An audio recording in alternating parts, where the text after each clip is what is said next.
Hey everybody, hope you're having a good day as we continue to navigate this coronavirus pandemic. I'm here today with my Terry's Tips on Tuesday. It's a mouthful. To share with you my personal best practices for navigating these challenging times. All right, number one, having a daily to do list. It can be a mix of personal and professional stuff.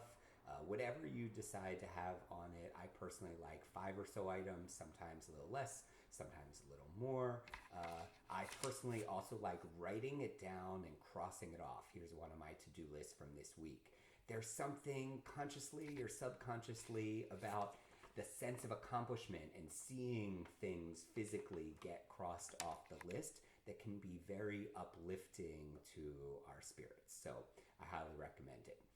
Number two, you might have guessed this would be on the list, but practice gratitude. As you know, it's something that I personally am super passionate about, and it has been helping immensely. Gratitude helps us so much in challenging times. So, whether it's one thing a day, three things, five things, whatever works for you. As many of you know, I've been practicing gratitude for a long time.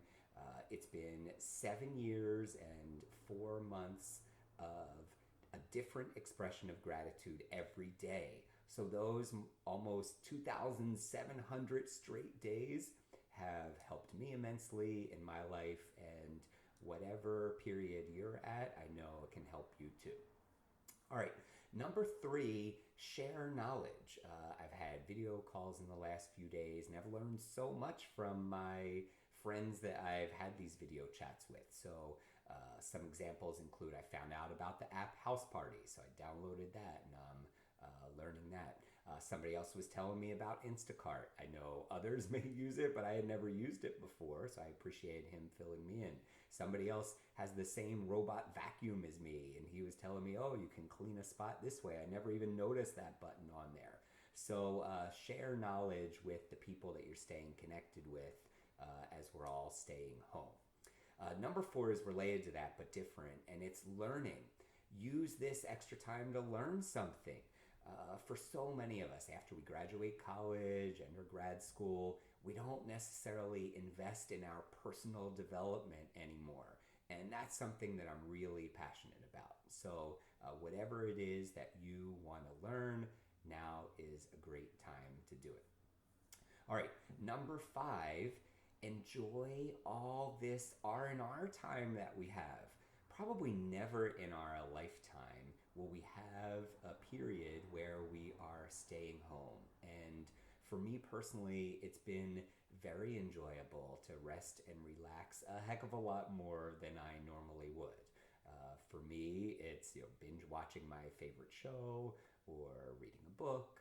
So whatever me time you like to have, now more than ever, it's the time to do it. All right, number six, I was trying to decide whether or not to put it on the list, and I included it because it's something that works for me personally and it might benefit some of you. I personally don't watch the news. I still consume the news. I read about 5 articles or so a day, but there's something about reading it as opposed to seeing it and hearing it that works better for me personally. I know some folks that turn on the news and then it's like becomes addicting. They keep watching, and it negatively affects their mood. And for me personally, my entire vibe is about positivity and gratitude. And my motto lately has been staying positive and home, staying positive and home.